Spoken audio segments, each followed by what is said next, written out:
In this video, we're going to be checking out the lore of Trazyn the Infinite. Sci-Wargamers.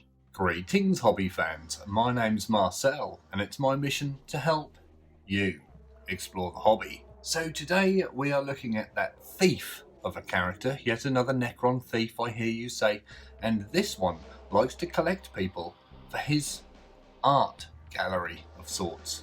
Let's dive in.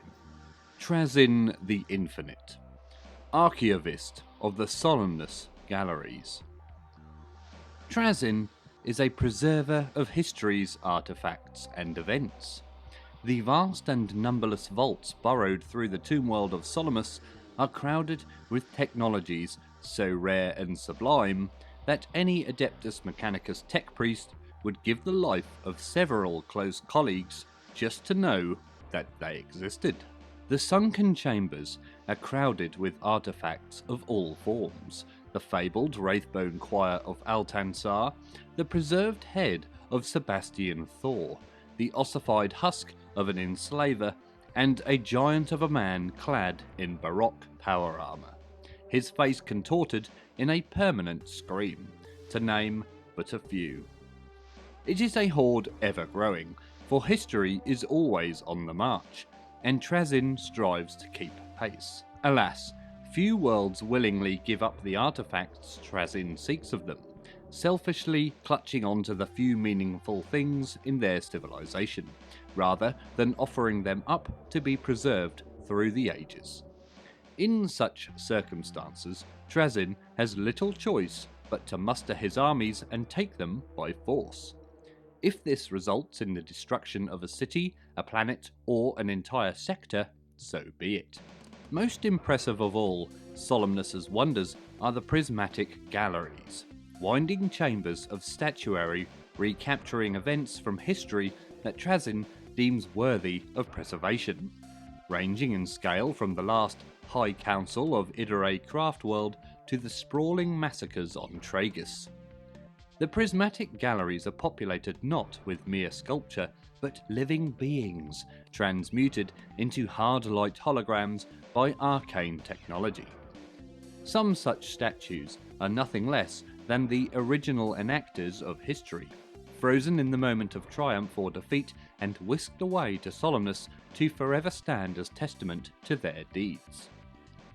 Occasionally, a statue will be destroyed, shattered by a malfunctioning Cryptek Wraith's collision, the collapse of a gallery's ceiling, or, as happened on one catastrophic occasion, a firefight between Trazyn's warrior servants and the entourage of an all-too-curious Inquisitor, most of whom now constitute their own display in one of the upper galleries.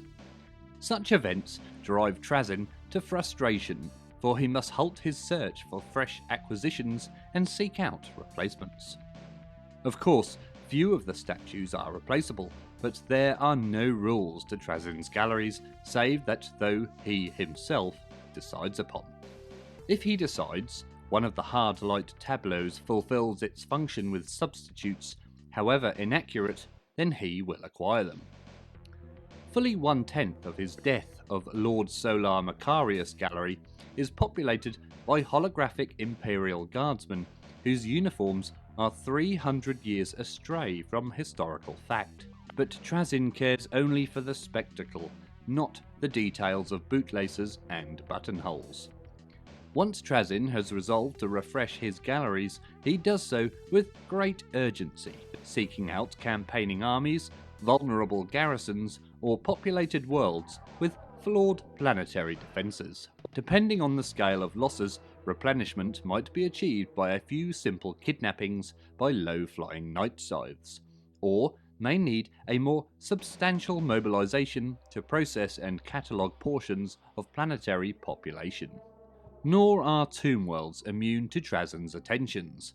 In his mind, other Necrons are no more trustworthy than aliens when it comes to guardianship of the artefacts he craves. Thus Trazyn makes little distinction between artefacts held on alien worlds and those possessed by his own kind. The resulting indiscreet liberations have rendered him persona non grata on several tomb worlds. he is forbidden entirely from the catacombs of Mandragora under pain of death, following a long-ago attempt to spirit away the staff of the Destroyer, and welcomed on Mobius on the strict understanding that his arrival will in some way improve the standing of the ruling Necfist dynasty. These occurrences go some way to explain why Trazyn rarely travels under his own name, but with his true identity concealed by pseudonym. Alas, whilst he fancies these names to be masterful attempts at deception, all are simply plucked from ancient Necron myth or fabled literature, such as Nemesis Koshkai or Thantek the Deathless. That Trazyn is rarely discovered before he is ready to make his move, therefore says rather more about the insular nature and selective knowledge of other Necron nobles than it does his own aptitude for subterfuge. Even on Orc-held planets, Tau Sept worlds, and human colonies, where his dealings are conducted strictly through mind-shackled cat's paws, Trazyn goes to great pains to keep his identity a secret. He knows full well that his activities have come to the attention of certain rogue traders and inquisitors. After all, the Imperium's tangled history presents something of an irresistible lure to one such as Trazyn. Nonetheless, while he remains confident in his ability to outwit the plots and snares of primitive humans, Trazyn's paranoia is sufficient to force a degree of caution.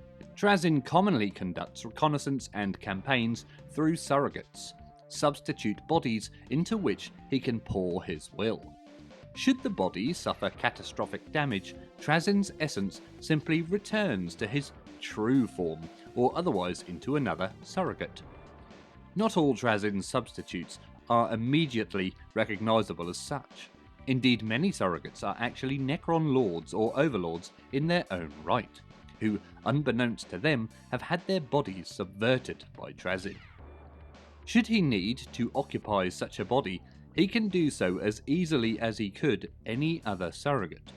The regular occupant's will is suppressed for the duration of Trazyn's occupation, and the body itself instantly morphs into an exact facsimile of his primary form.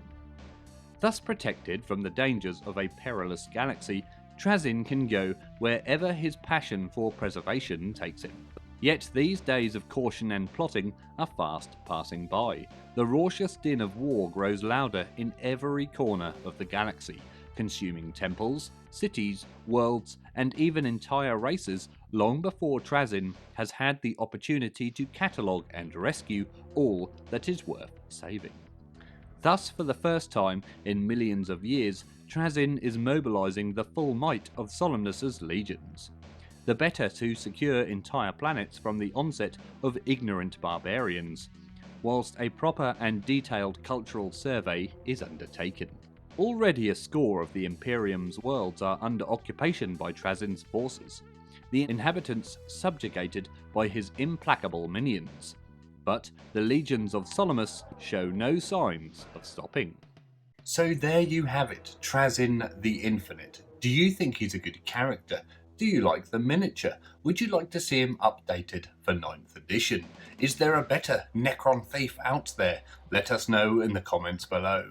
If you enjoy the content on this channel, then please consider joining the Patreon, the link to which is in the description below, and I will love you forever. If you want to see some more heroes and villains of the Warhammer 40,000 universe, then check out the playlist up here. Please don't forget to like and subscribe. That means you, Matthew. As always, thank you very much for watching, and always remember to drill your barrels.